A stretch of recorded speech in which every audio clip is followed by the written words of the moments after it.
Good morning, everyone. Thank you for joining us today. I'm Alan Berube. I serve as a Deputy Director for the Metropolitan Policy Program at the Brookings Institution based in Washington, D.C. And today I'm really delighted to host a conversation with some of the best thinkers and doers in the country on the issues and opportunities before our legacy cities. Legacy cities are urban areas. They're predominantly located in the Midwest and Northeastern states, and their economies were historically defined by manufacturing. But now they've struggled in the post-industrial era to transition to new kinds of jobs and industries and to recapture the economic prosperity that once defined them. At Brookings Metro, we're focused on these cities and have been for some time for three key reasons. First, as the slide we're going to show right now demonstrates, for all their challenges, they still represent an essential part of the U.S. economy. In a 2018 report, we defined 70 older industrial cities, shown here, that together represent about 1/8 of the U.S. population and economy. Second, these places, again, as the slide shows, anchor a wider region of our country, some call it the heartland, that is not shared equally in the benefits of recent national growth and prosperity. And that's really to the detriment of our wider national economy and society. Efforts to revive and reconnect that region of the country are going to depend not so much on the small towns and the rural areas that often dominate popular perceptions of the heartland, but on the fortunes of their major economic engines, their urban areas. And third, because of their industrial history, these places today harbor racially diverse populations, many of whom are struggling economically. And so a national commitment to racial and economic justice must focus on equitably expanding opportunities for residents of these cities and regions. Because of all these characteristics, promoting sustainable and equitable economic recovery has long been job number one for legacy city leaders, well before the pandemic hit. Now, though, we're facing what some are calling the most inequitable US recession ever. So it's natural to worry that our most vulnerable places are going to once again face the toughest challenges in navigating and recovering from this crisis. At the same time, as we'll discuss today, legacy cities have very important assets that we believe could facilitate their recovery. And for these cities and many other places around the country, we know it's not just a question of recovering what existed before the crisis, but actually transitioning to a higher quality, more inclusive economy. Legacy cities have been at this, so to speak, for a lot longer than other places. And so I think we have a lot to learn from their perspectives and experiences. So these are topics that I'm grateful to be able to discuss with our esteemed panelists today. I'm going to invite them to join me on the screen now as we stop sharing the slide. So let me briefly introduce each of them, and then we'll get right into the discussion. So going alphabetically, I'll start with Livia Brockman. Livia serves as the Vice President of Programs at the Ralph C. Wilson Jr. Foundation, and there she guides the foundation's grant-making efforts around young adults, working families, and livable communities in their home regions of Southeast Michigan and Western New York. Prior to that, Livia was the founding director of the Greater Ohio Policy Center in Columbus, Ohio, where she and her team advocated for urban revitalization and sustainable growth across that state's many older industrial cities. Next, we're pleased to welcome Earl Buford. Earl is the CEO of Partner for Work. That's the public workforce system for Pittsburgh and surrounding Allegheny County in Western Pennsylvania. And before Earl took the helm at Partner for Work in 2018, he was the president and CEO of Employ Milwaukee, where he became nationally recognized for his innovations in strategy and service delivery. Earl also developed Midwest Urban Strategies, an influential consortium of urban workforce boards from across the largest cities in the Midwestern United States. And third, we're honored to be joined by Mayor Nan Whaley of Dayton, Ohio. She has served as mayor since 2013, focusing on the areas of community development, manufacturing, and women and children. At the state level, she's a founding board member for the Ohio Mayors Alliance, which represents the interests of the state's 30 largest cities. And at the national level, Mayor Whaley serves as second vice president for the U.S. Conference of Mayors, where she's a strong, empathetic, and knowledgeable voice on the issues and opportunities confronting U.S. cities today. So each of our panelists brings a wealth of knowledge and perspective, not only from the specific leadership positions that they occupy, but from the places that they inhabit and that they know so well. So just before we get into the discussion, a final reminder to those of you joining us on the webcast today, you can submit questions at any time by emailing events@brookings.edu or by tweeting at Brookings Metro, one word, using the hashtag Legacy Cities, also one word. And we're going to be recording today's event for posting to the Brookings website. So with that, I want to start the discussion with you, Livia, because recently you wrote a piece for those of us at Brookings Metro about how you're seeing the fortunes of legacy cities as they navigate the pandemic crisis, including in the cities where your foundation works in Detroit and Buffalo and Rochester. So I'm wondering what you think we should be worried about or also hopeful about at this time in legacy cities. Great, Alan. Thank you so much. Good morning, everyone. Yes, there are several reasons in the piece why I argue that the impact of the pandemic is likely to be more severe on legacy cities and more long-lasting than other places, especially for minority communities, as you mentioned. But I also maintain that promising new collaborative local efforts and leadership emerging even pre-COVID can make a concrete difference in how these places recover and perhaps are a springboard to their emergence as even stronger than before. Alan laid out why these places really matter beyond the cities themselves, but to the country. But there are reasons we need to be closely monitoring their conditions in this COVID world and why they may be hit harder than other places. First, they start from a weaker economic baseline than other places. A higher percentage of their populations have a precarious connection to the economy, extraordinarily high poverty rates, have plagued them. Second, this weak economic baseline is a reflection of, but also been exacerbated by the deep racial and spatial inequities that Alan talked about and historic racial discrimination. And the income and racial disparities are really making the cities as a whole more susceptible to downturn.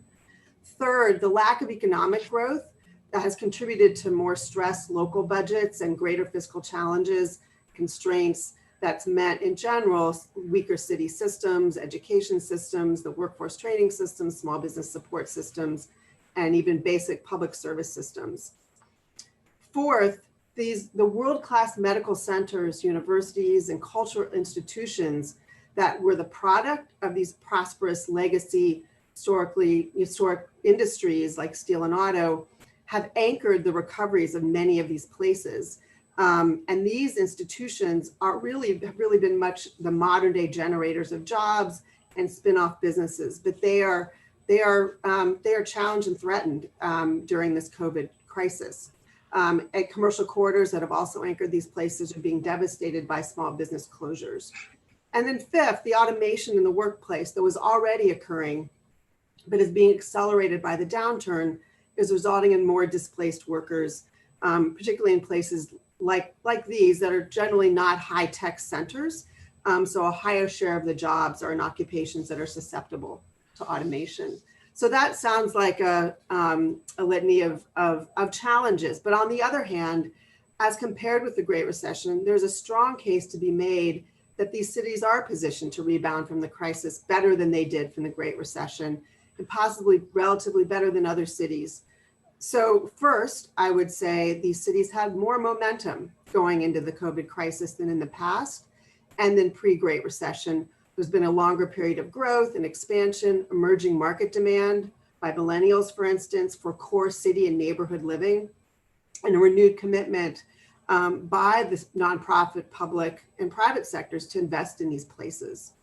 Second, there's greater awareness and understanding that where economic momentum was not, this economic momentum was not equally shared by race and by place, as between white population and communities of color, nor between long-term residents and versus newcomers. This is also leading to more collaborative philanthropic investments to expand economic opportunity.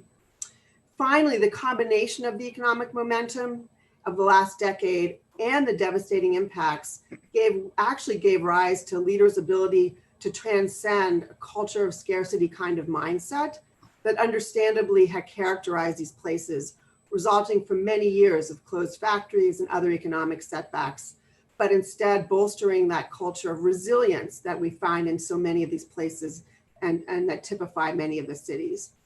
So in closing, these legacy places where kind of a comeback culture combined with innovation, collaborative efforts are really key assets for these cities to build on in these tough times, and hopefully will result in resilience and overcoming the current economic crisis.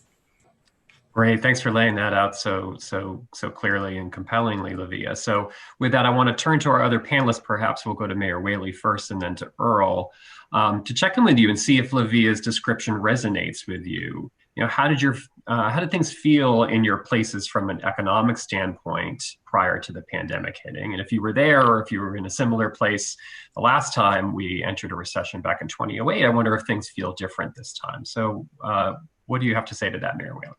Thanks, Alan. And I think Livia really succinctly puts together what I've been feeling for the past few months during this COVID recession.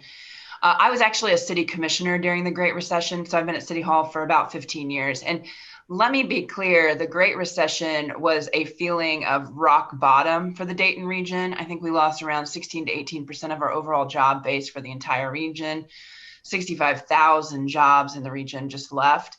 And, you know, emotionally, between National Cash Register and Delphi and General Motors all leaving within the course of 3 months, I would probably argue that Dayton's Great Recession experience rivaled that of Detroit's, just from the sheer amount of loss that happened so quickly. So, you know, as we were preparing for this next recession that came on rather quickly, it felt very, very different than it did 10 years ago. Number one, it does not feel as lonely for Dayton. I think when the Great Recession was happening, it felt like it was very specific to cities like Dayton for all the reasons that Livia mentioned, from, you know, manufacturing, globalization, and automation, this idea of scarcity, the real issue of racial inequities in our communities that hadn't been dealt with, all of these kind of like just piling up around, along with just horrific predatory lending and foreclosure crisis in our neighborhoods, just all like really felt very personal. The COVID recession, and I've talked to other leaders in the community, we did have some real great momentum going into it. And actually, January and February before COVID were some of the best months economically that we've experienced in decades. So, and what also is strange about the COVID recession is we are still seeing a real robust building permit, robust building going on through this time. Now, people aren't working, you know, that's a big issue. And, you know, and I don't necessarily think that we should have full capacity when the virus is among us. I mean, that is just not realistic. So there is a significant need. And the recession, again, like the Great Recession, is hitting the poor people at a much harder rate than it is the upper class in our community, which makes it very, very difficult. But I do get the sense if the federal government would just do its job, which we got news yesterday, it would not, you know, if it would do its job and provide some stimulus to all communities, we would be able to get out of this recession much faster because, as Livia says, I think we have been building to be more resilient and not have what happened to us in the Great Recession continue to have. We know recessions are going to happen. You know, how can we create a more flexible economy for our entire community to be able to have a softer bounce?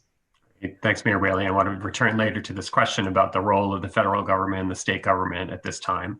But I want to get your perspectives too, Earl, as somebody who thinks about the labor market every single waking day. I wonder how things were feeling entering the crisis in Pittsburgh and Western Pennsylvania. First of all, I want to thank my two panelists, colleagues, Mayor Whaley and Livia, for really laying out where things are at and how things are felt prior to the last recession, and of course now during the pandemic. It's tough, especially for a place like Pittsburgh that had grown out of a few crises, you know, the post-industrial crisis and the resurgence of the education and medical community, to have this come apart. But what it also did, and probably I think for most of the listeners out there, it presented a variety of opportunities. And we felt we'd be remiss if we didn't take advantage of the opportunities that were in front of us, especially around collaboration. So it ultimately forced a variety of us stakeholders to come together, whether it was our civic groups and our CEOs, our development world, obviously our more community-focused things, our employers and the community at large, just sit down in a variety of situations and have real conversations. I've been in this business for about 25 years. I don't think I've ever talked about running programs for Black people just directly. We're saying that now. We're having those conversations, and everyone's listening and being vocal about it. So one of the things we were forced to do, and as a good force, was we created a workforce task force called Ready to Work. The reason I bring it up along the lines of this question is it was the stakeholders who signed up to be a part of this and be a call to action. There's the immediate phase, which, how to deal with things that are immediately going to affect us, things like contact tracing, as to childcare and transportation issues, to development conversations, et cetera, opening schools, you name it. This group started to tackle that. And so immediate, intermediate, which is the phase we're in now, we're dealing with bringing together all the economic development groups that are providing loans and small business assistance, and how does that connect to job quality and things of that nature. Again, we weren't having those conversations before. And then moving forward, as we go into a more advanced phase, what do we want Pittsburgh to look like coming out of this pandemic and moving forward? And we're working on that plan as we speak. So again, I guess my point is it forced a lot of stakeholders to have the right conversations, tough or not. I really appreciate that possibility and the opportunity to do that, because I was going to have it regardless. But the fact that other stakeholders are ready for those conversations made it more worthwhile and meaningful. Great, and I want to pick up on what you were just referring to, Earl, in terms of, I think, greater awareness around the importance of racial inequities and unequal access to opportunity. And Livia alluded to it in her opening around there seeming to be greater awareness of that. And so I wanted to invite you back in, but also Mayor Whaley and Livia to discuss whether the effects of the pandemic itself, the economic crisis, or the response to the deaths of George Floyd, Breonna Taylor, and others have altered racial justice as a priority for your communities as you think about navigating the crisis, as you think about what lays on the other side. Yeah, I'll kick off. Well, absolutely has, especially my community. Just the visual of what happened made it hard to say that it didn't happen, or it's someone else's issue, or et cetera, other things we've heard over the years. So again, that created the vacuum for that conversation to start to happen. But also, back on the economics of all this, it also, before the crisis, we were all having conversations about upskilling and reskilling and talent solutions and talent retainage and all that. Well, you can't get to that complete solvement to the issue without having this conversation. And I think, again, folks are ready to admit that and put it all on the table in a real way, in a real conversation. So I can't just, again, the opportunity to be upfront about this is unprecedented, at least in my world of work. Great. Do you see that opportunity as well, Mayor Whaley? Yeah, I definitely do. And I think it has more to do with, it might not have happened if COVID had not been happening, but it really is around Ahmaud Arbery, George Floyd, and Breonna Taylor. And I think too, I want to say, I think this has been bubbling for years, right? So every year, every summer, there's been a city that has had a significant issue. And I just think with COVID happening, there was just this, too much, right, for the Black community. This is just too much, right? And the other thing I think that's happened really was the white community waking up to what is happening every day for Blacks in Dayton. So there was just almost racism exists. I know that sounds crazy, but there were a lot of white people during COVID that just realized this. And so that provides a huge opportunity. The thing that I've been most amazed in the Dayton community is just how patient the Black community has been with the white community as they've figured something out that the Black communities had to deal with every single day of their lives. And that provides, I think, a great opportunity that we just haven't seen and haven't had the voices that were at the table before making these issues known. So I think that's very, very exciting. It gives us the opportunity as leaders to move really quickly through this space where, as Dayton is a center city, we don't get a lot of support on these issues from suburban areas, and it is a regional issue. And so that awakening helps us to, we've had plans and had issues that we wanted to move. It allows us to have the political capital to really get that support to go. I think that's a big, big opportunity. I think the other thing Dayton has another unique issue, I think, versus other legacy cities, is we have significant white poverty and significant Black poverty. There is a bit of a difference, but it is not nearly the rate that it is in other cities. And so we are trying to figure out, how we can really deal with this issue of poverty by bringing everybody together, because there's an opportunity in that too, particularly as we have not funded any of this for decades. And, really getting true funding to communities in Dayton, I think, is a real big opportunity that can help bring the community together that has been mostly segregated for its entire existence. Yeah. Lydia, what do you think? I would just, from the philanthropy perspective, we've absolutely seen an acceleration of interest. We, as a foundation, had begun to look at the needs around minority small businesses in both of our regions, but particularly in Western New York. And then with COVID and the significant impact on minority small business owners, we were looking at the role of community development finance institutions, the need to build those up, build the capacity, build the infrastructure.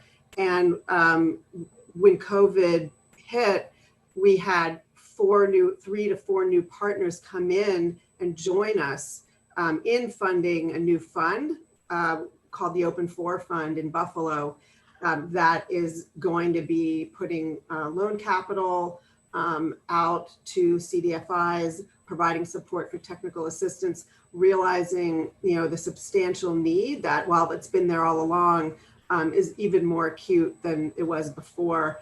And we can complement what the federal and state, what federal and state programs have come with PPP, and New York State has a fund as well. So I think that idea of collaboration around very specific needs like small business, really, it was, concept was there before, but it was accelerated dramatically. Mm-hmm. Can I also just say one more point about this that I think is a challenge in the legacy cities of Ohio, and I'm not talking about Cleveland and Cincinnati. I'm talking about the smaller ones. There is a challenge in Black leadership in these communities, because some of these communities have about a 20% to 40% African American population. And we don't think of Lima, Ohio, for example, as having a significant African American population, but they do. And there's this in every one of our legacy cities, frankly. What has happened over the past 30 years, though, particularly in the nonprofit sector, is the resources have become very, very scarce in these smaller communities. And so the who got pushed out of that was Black leadership. Mm-hmm. And so there is a real need, particularly that philanthropy should pay attention to, particularly in smaller legacy cities, on how they're going to really support Black voices and Black leadership, particularly in the nonprofit sector. That is a real challenge, because I get calls quite often from philanthropies saying, hey, I want to give to a Black-led organization in Ohio. And you get outside the 3 C's, there are not many. So there's a real opportunity to build and provide support, because they have been completely squeezed out these past 20 years through scarcity.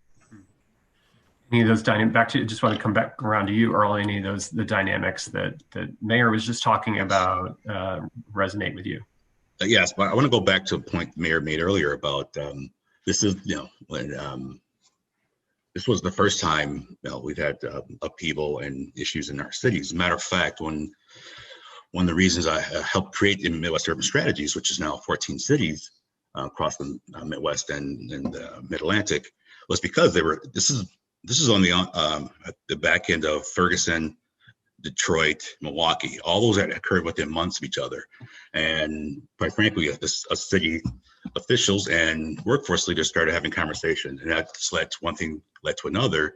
And we said, well, we need to start working together. Again, it goes back to that collaborative idea I mentioned earlier.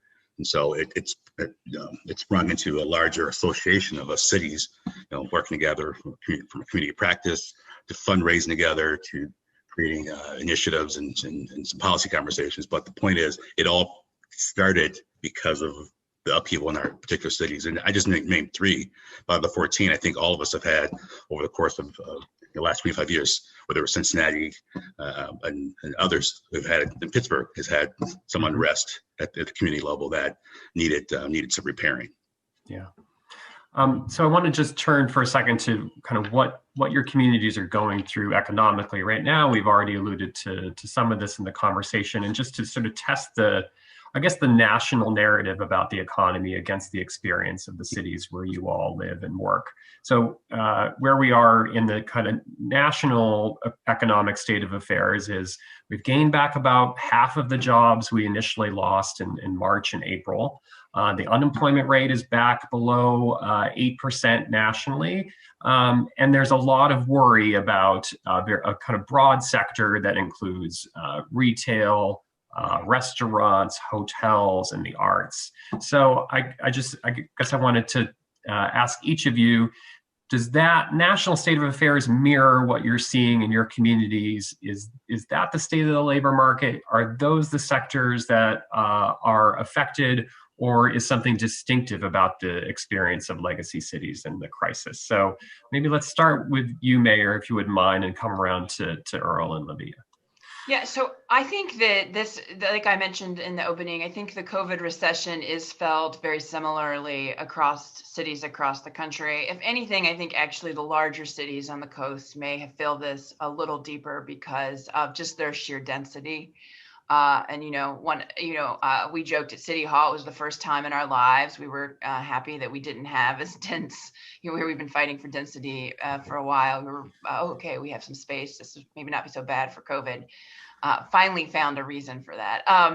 But so I think actually the coastal cities and some of these larger cities are probably feeling it a little more acutely.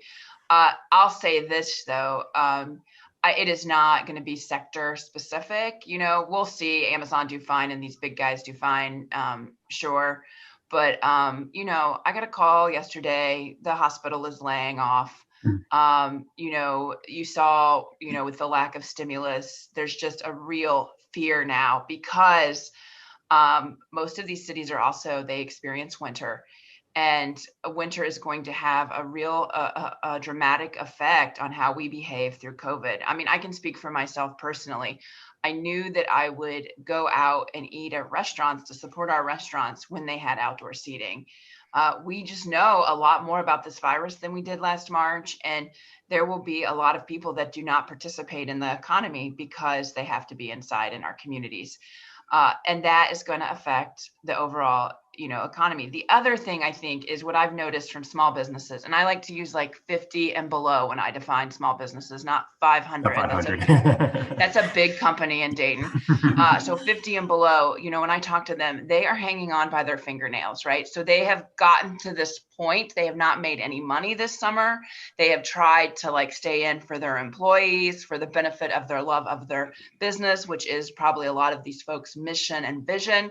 And I don't see how they make it through November and December without help. That is really what's happening. And, when I talk to the governor, that he feels the same way. We all know, and every economist left and right knows what's going to happen now.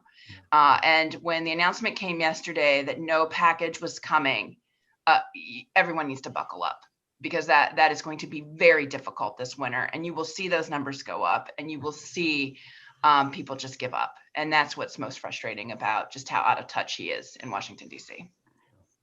Earl, I mean, you're dealing every day, your organization is dealing every day with people displaced by the economic crisis, but also trying to help them get to sectors of the economy where there may be demand. I wonder what those dynamics look like.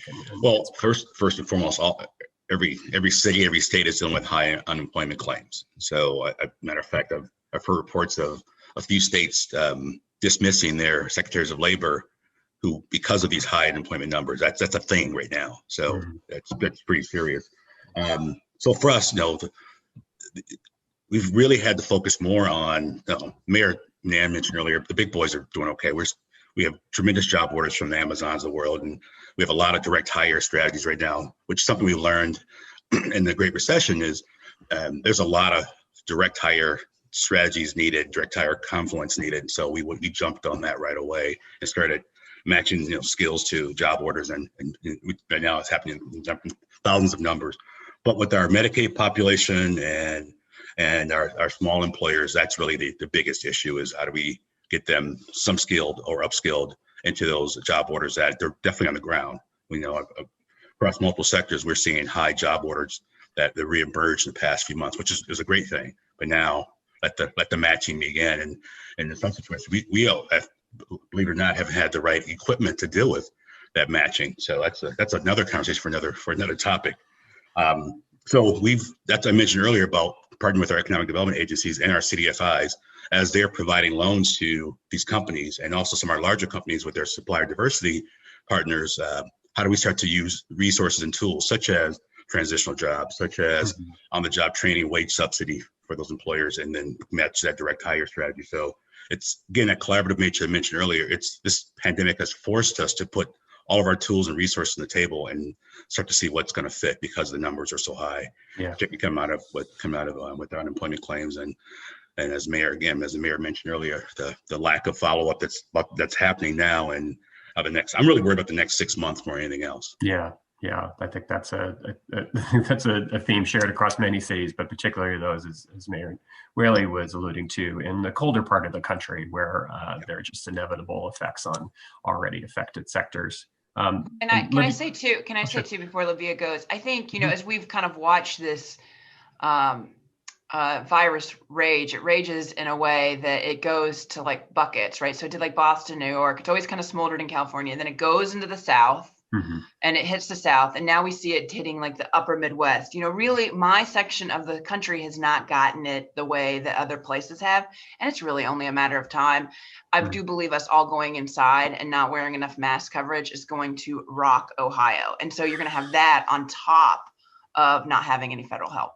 Yeah.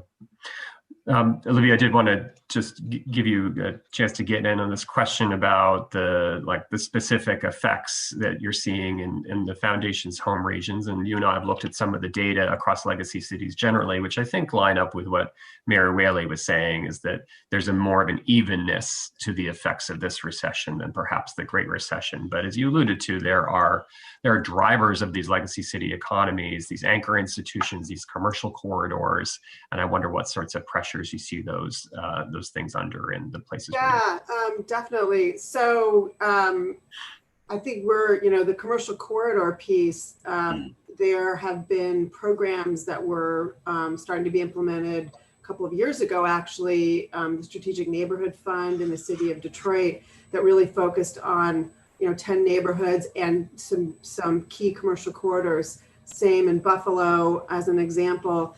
And those are suffering. I mean, those are definitely going to be threatened and undermined.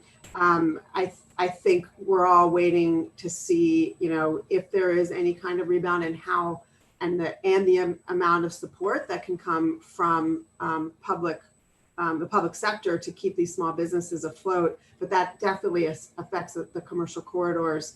Philanthropy's role has been really to supplement and complement the public dollars, and will continue to be that role. I also wanted to address just the question about the workforce piece, because even prior to COVID, we were seeing some really innovative programs start to emerge around youth apprenticeship that offered on-site training, that work-based learning where you can work and be in school and get short-term credentials. And I think those kinds of programs, I know Sinclair Community College in Dayton has some really innovative approaches to making sure there's support, wraparound, childcare, whatever's needed to keep people, getting training. And I think in this fragile time, we're going to need to have philanthropy step in and continue to support those kinds of training pipelines for when the economy opens back up. So a couple of examples of this have come up already, but sort of thinking, in terms of, what comes next and what there is to build on, I wanted to give folks a chance to highlight things that you feel like you may have gained in this crisis, kind of underneath this theme of collaboration that Livia was discussing in her opening remarks. And Earl, you alluded to ready for work. Just interested in examples of things that you've seen or that you've created that you actually hope will outlast the pandemic because they play to your strengths, your revealed or your hidden strengths, and they're particularly important for addressing these imperatives of inclusive growth that legacy cities have going forward. So I don't know who would like to start. You may want to say a little bit more about Ready for Work, Earl, or other examples. Welcome. Yeah, I'll kick off from there. So definitely the entire Ready to Work collaborative effort will have a lasting legacy.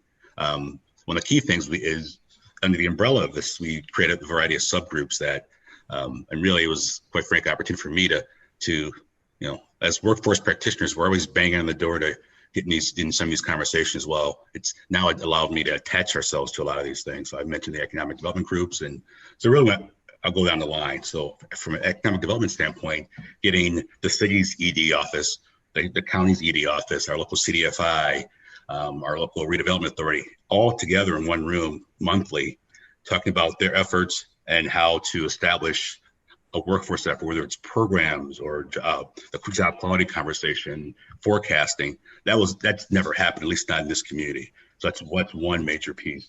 And there's the whole childcare effort. It's an issue in our neighborhoods, an issue and for our corporate partners. So now bringing those practitioners, companies and practitioners together to work out that strategy, whether it's on-site childcare at a major company like PNC, or bringing together the 10 practitioners in that space together. Those are some examples of the variety of buckets of partnerships that are developing and or being forced to work together if they want to continue the movement, continue the space, and also having our philanthropic leaders involved in all these meetings, and have education leaders in all these conversations, and be putting the workforce and job quality lens in all those conversations.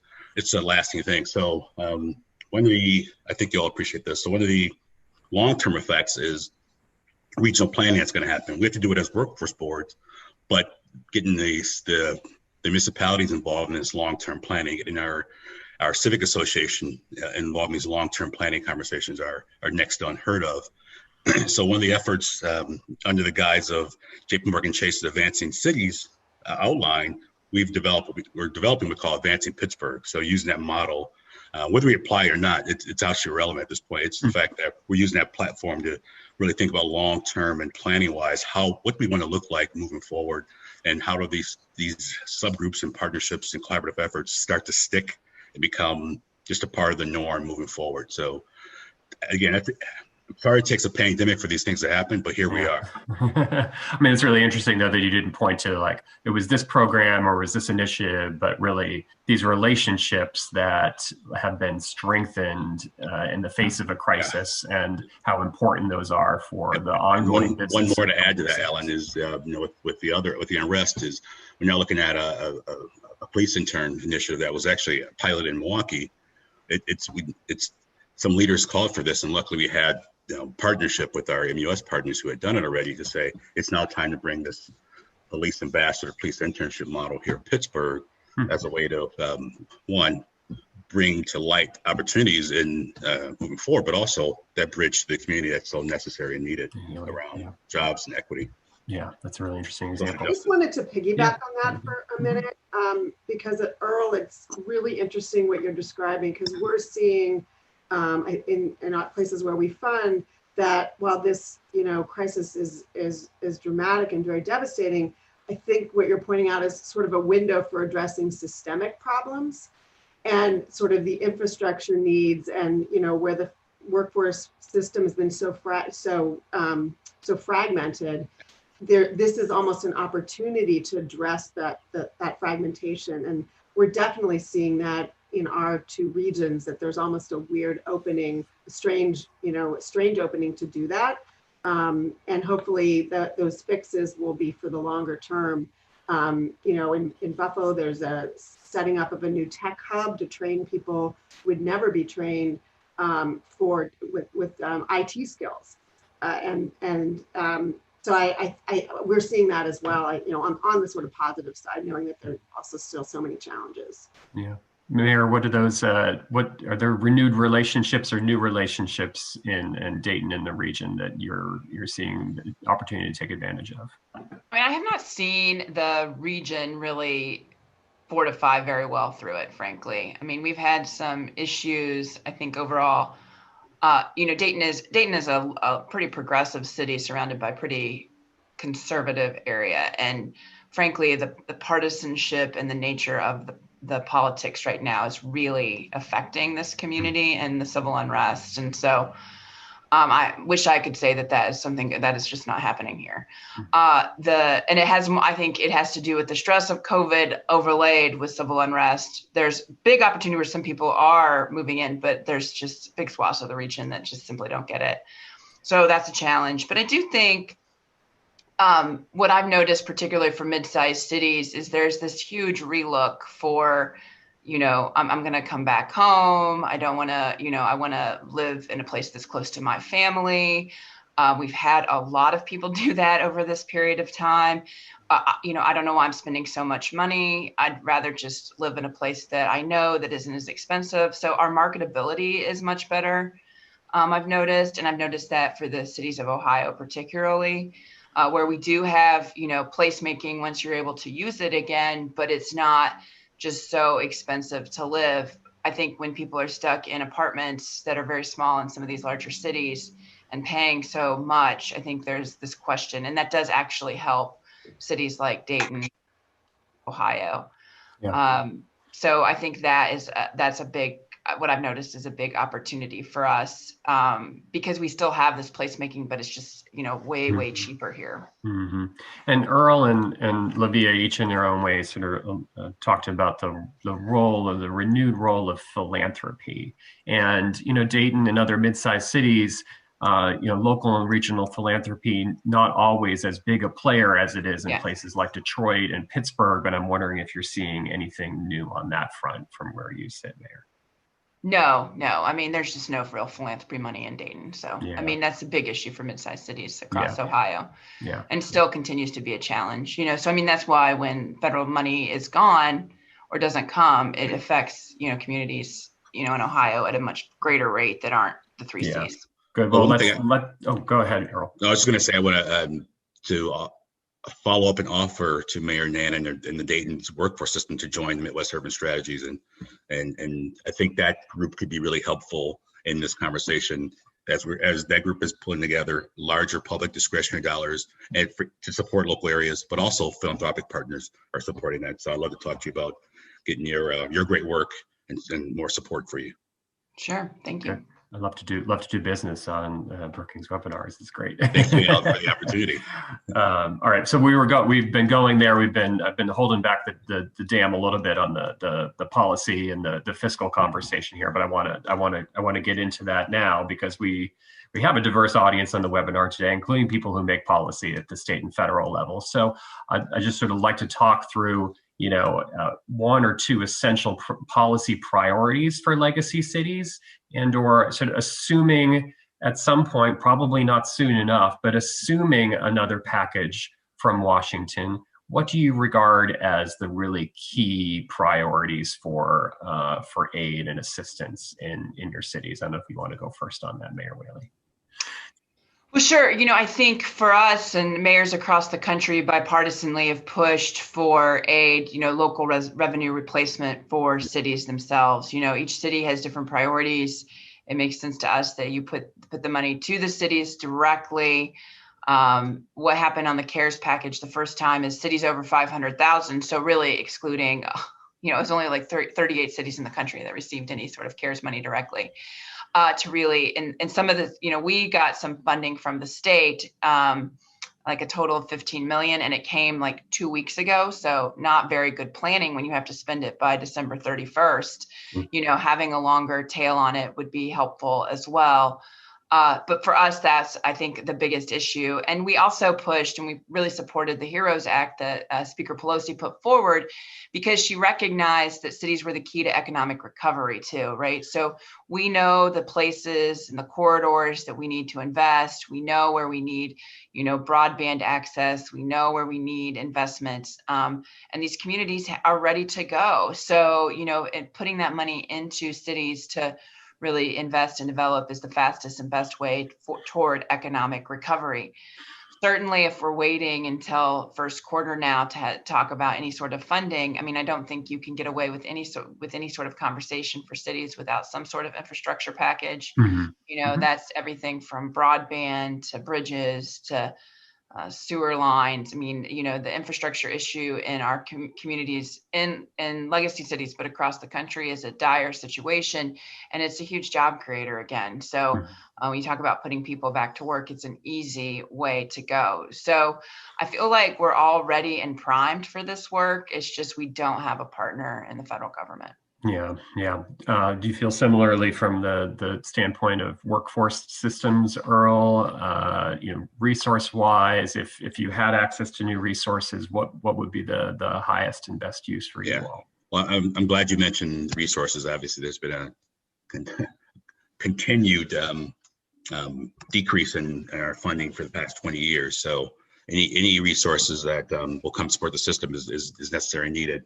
But this is a couple other things. We need I really think there's an unemployment insurance reform needed, and we're seeing that firsthand now through this pandemic. I think there's also the need for more economic mobility and recovery strategy out of whoever administration comes into play.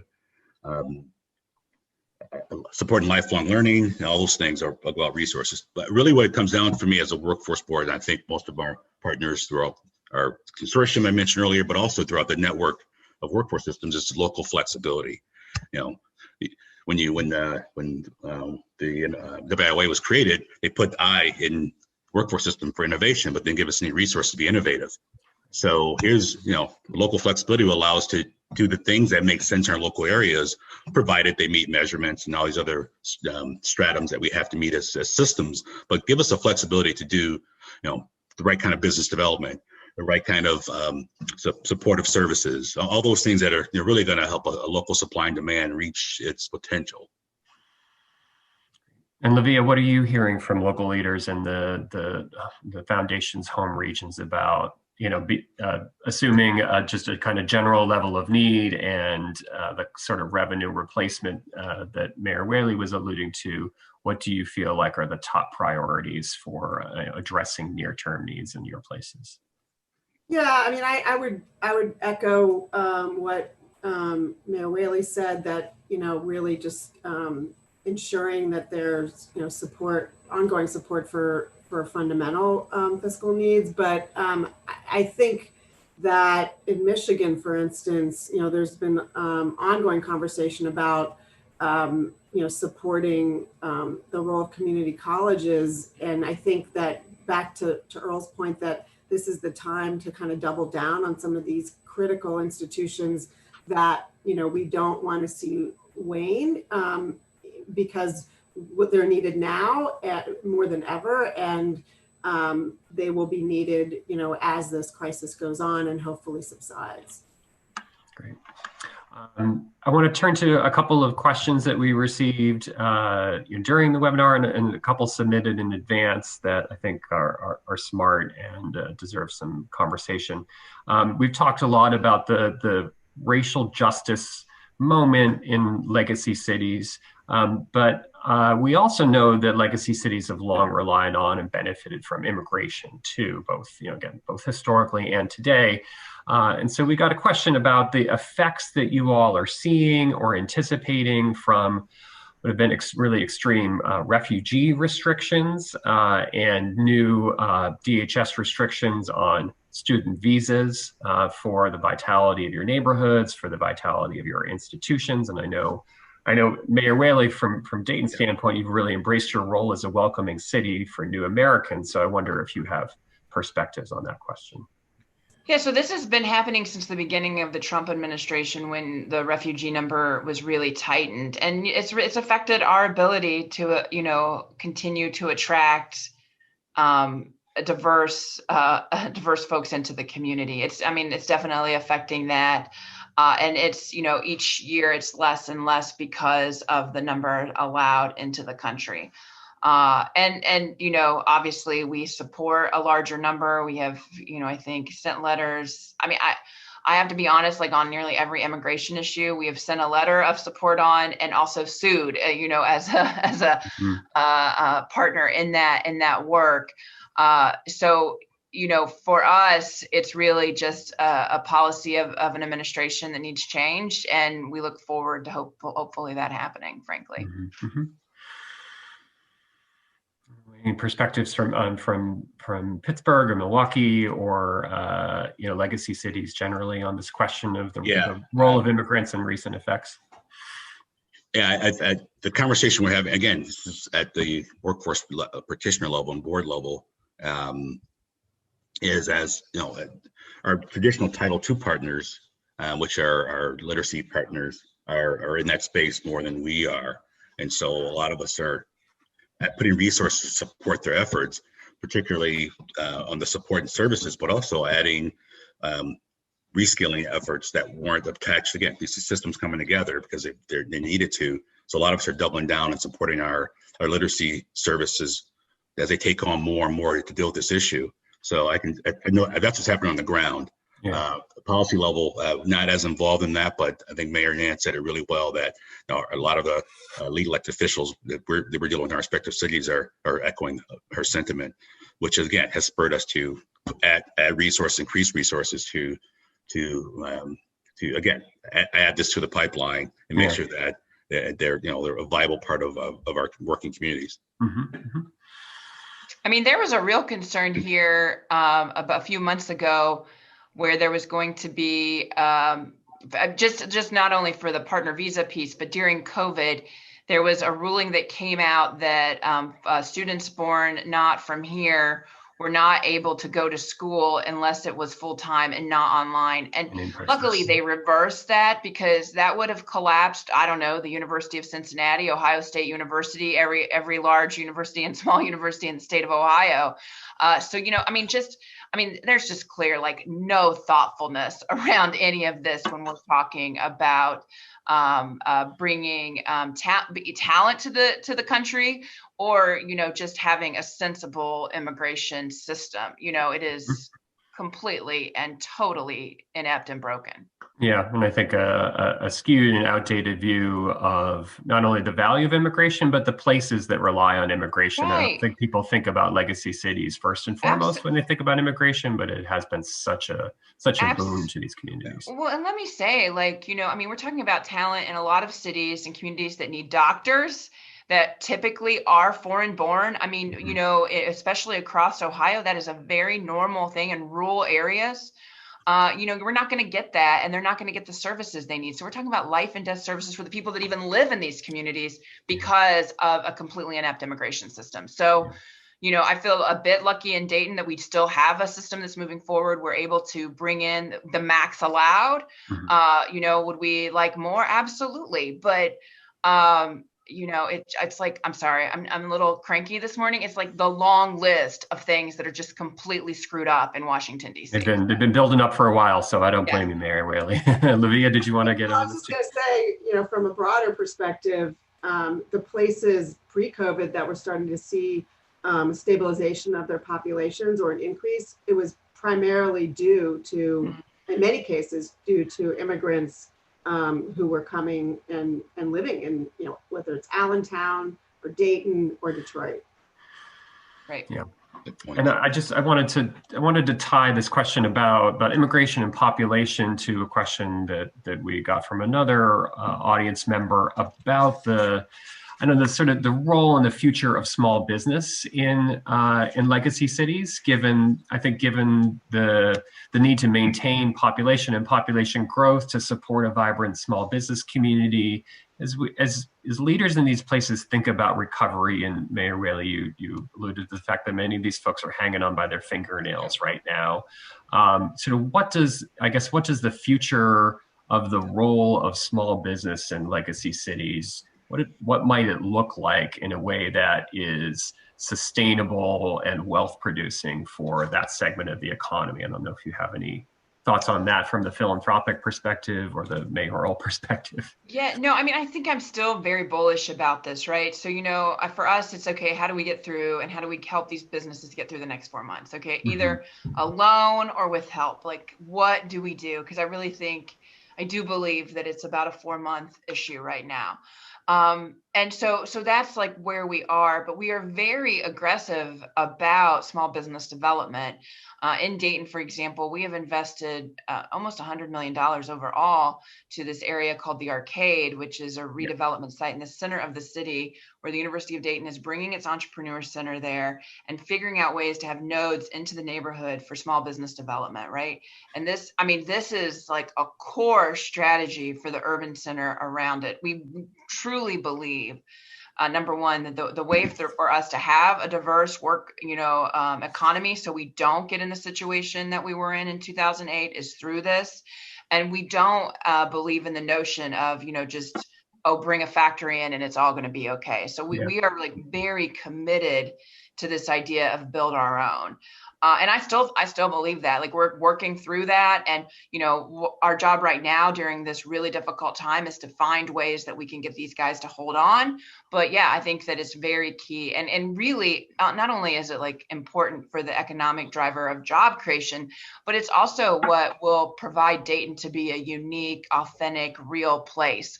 And that, I think, I still believe is going to be the value drive, because as we are all Zooming ourselves every hour of the day, we long for a reality that is authentic and real.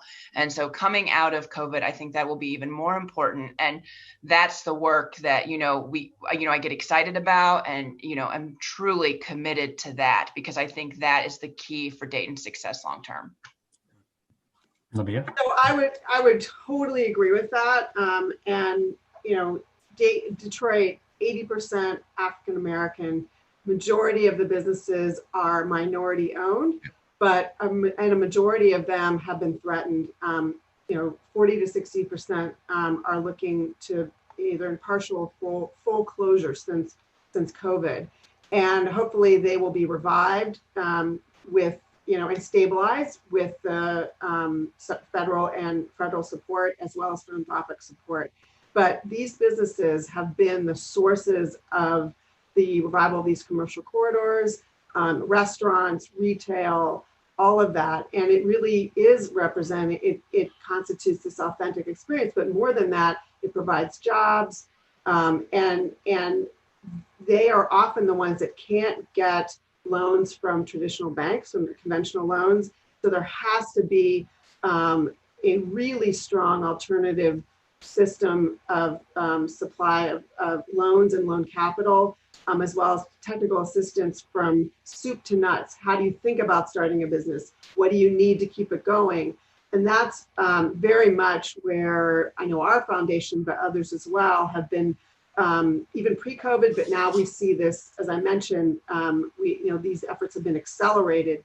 And the impact of COVID on the front lines have been on small business. I think we're going to see the reverberations through the economy down the road on the workforce front, but certainly small businesses is feeling the impact right now, and will continue to. But and it will be worse here because of the credit tightening too along small business, right? So we're really starting to see this, like, it's been really bad, and it's going to get horrible in the next 2 months. So that role of community development finance institutions is just critical. Those are those nonprofits that are able to provide riskier loans because they have a mix of different kinds of capital, including philanthropy. So we need to keep building those up. And we are seeing collaboration around that, but the threat is real. And Earl, maybe as we get to the top of the hour, I'll give you the last word on this in terms of the sort of the role that you see small business playing in your priorities for getting people back into work, getting people back into good jobs. What is that? I think it's the panacea to really stimulate our economy so much, in fact, that it's kind of 4 layers of support. I mentioned a few earlier, our municipal economic development groups, our CDFIs, really developing efforts, but now with some of our private partners, PNC has put $1 billion out with a group portion from this subject matter. Bank of America in particular in our market, and Huntington Bank as well, and Citizens. So some of our larger local banks have at least put up resources to get this part moving. One of the missing pieces in this conversation in my market is that we don't have a real go-to player to support the efforts and or become a clearinghouse for these efforts. So that's one thing that's needed to be developed, and we're looking for some best practice ideas on how others have done that. But the effort's there, the resources are there, the will is there. Well, I know we need to close out. I would just say that intermediary role that Earl just mentioned, that's been played in Detroit by something called the New Economy Initiative. And you're right, it's really critical, a group that can interface between the small businesses, the CDFIs, potentially funders, but those intermediaries are really critical. Love to talk to you more about that. Thank you. Great. And some more business to do on the webinar. I really appreciate it. And we are at the top of the hour. I really want to express my gratitude to Livia Brockman, to Earl Buford, to Mayor Whaley for joining us today and allowing us to benefit from their deep insights and deep humanity around these issues too. I think we've highlighted a lot of big challenges bearing down on legacy cities, but a lot of things to be excited and hopeful about, that they'll come out the other side of this even stronger than they entered too. So I think folks will be able to find a recording of the webinar on the Brookings website in about the next 24 hours. Mayor Whaley talked about infrastructure jobs. I just want to highlight that on Monday, October 12th at 10 a.m., we're going to be hosting a webinar on InfraCore, Building the Future Infrastructure Workforce. We've got a great panel of experts, including my colleagues, as well as Senator Tim Kaine. So hope you can join us for that. Thanks for being with us today. And in the words of Hill Street Blues, let's all be careful out there. Okay. Hill Street Blues. Take care. Thank you, Alan. Thanks. Bye, everyone. Thanks for watching. Be sure to like and subscribe for more videos from Brookings.